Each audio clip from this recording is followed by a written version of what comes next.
Usually when I talk to buyers, they're so concerned and focused on how much money they need to bring for down payment.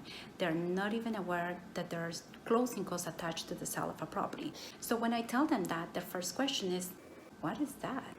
And the next one is, why do I have to pay that? So today, I'm going to explain it all. I'm going to talk about how much does it cost to buy a house. Stay tuned. Hi, I'm Reyna. I'm a real estate agent here in Houston, Texas with Jerry Fullerton Realty. I post new videos every week. If this is your first time, consider subscribing to my channel. How much does it really cost to buy a house? It all depends on the sales price and it all depends on what you want to pay. Everything is going to be basically a percentage off. Two terms that you need to keep in mind: upfront cost and cash to close. Upfront cost is everything that you need to pay before you buy the house. As soon as you get under contract, you're going to need two checks. The first one is the earnest money. Consider the earnest money as a good faith deposit.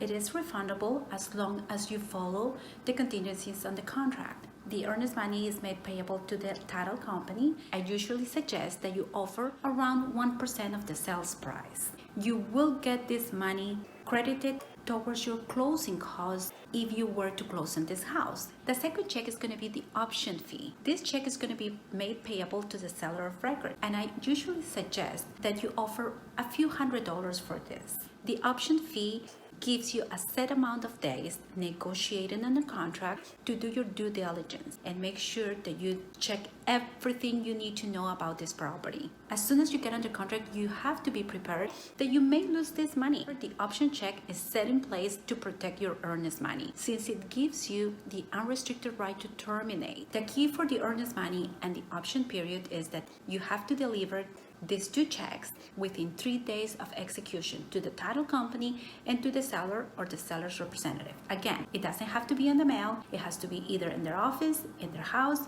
or in their hands. Somebody has to acknowledge that they received it within 3 days. If you get under contract today and you're planning to wire the funds, make sure to get with title and get the wiring instructions and ensure that they have the funds on their account within those 3 days. At the same time, ensure that the seller has received their option fee. If they didn't, then you're forfeiting your unrestricted right to terminate. And your earnest money is at risk. As soon as you give them this check, they will cash those checks. So those funds have to be available. Another upfront cost is the home inspection. I have seen home inspections start around $250.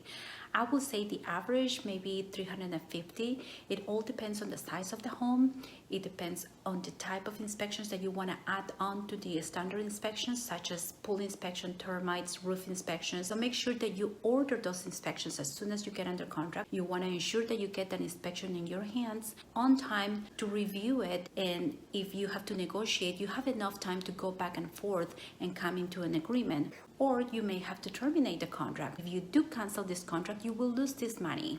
However, it's something that you need to do in order to know the condition of the property. You are free to choose any inspector that you want. Just make sure that they are bonded and insured. That way you are protected.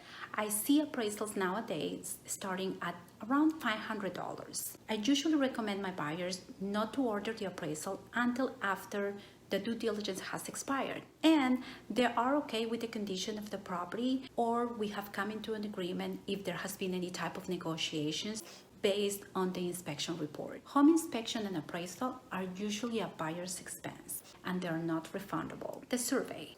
This is a negotiable item. If the seller has a current survey and they haven't made any changes to the footprint, we should be able to use this survey. However, this will have to be submitted to your lender for approval prior to. If not, we can ask for the seller to pay for this or the buyer will pay for it. I see surveys starting at around $500. Depending on the size of the lot, they may go upwards from that. If the home is located on an HOA, this is another expense that we need to keep in mind. There is an HOA resale certificate, resale package. However, the HOA dues will be prorated.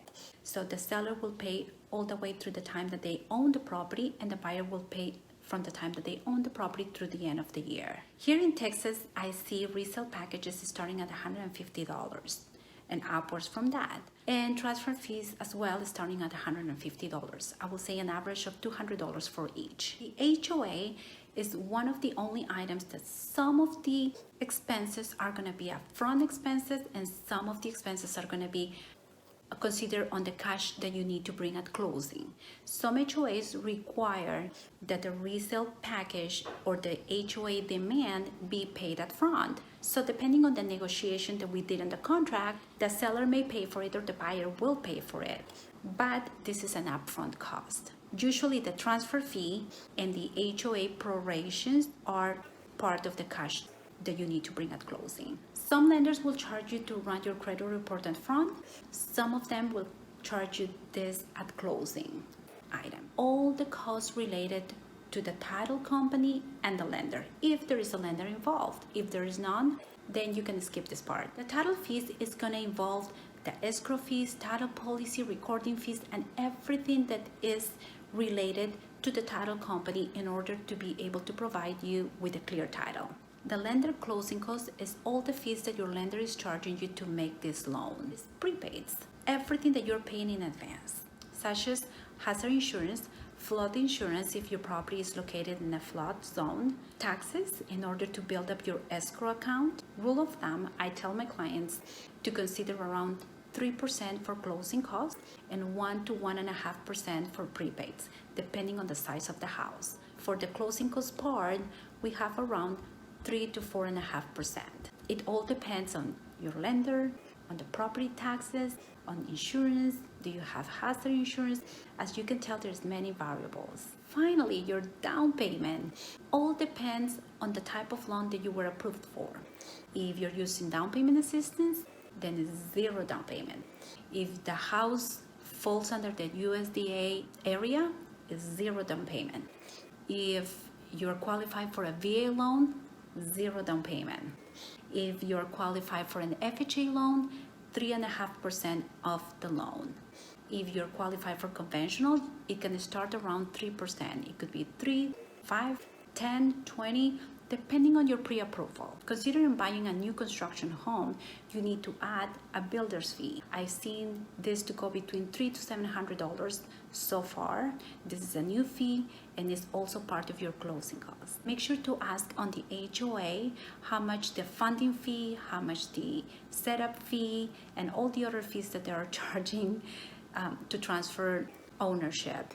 That could add up to be around $1,000. If you're thinking about buying a home soon and feel that you need a little bit of help recapping all the fees that I just talked about, you can click down below and download my buyer's closing cost checklist. That way you can download it, print it out, and keep it handy with you for when you need it.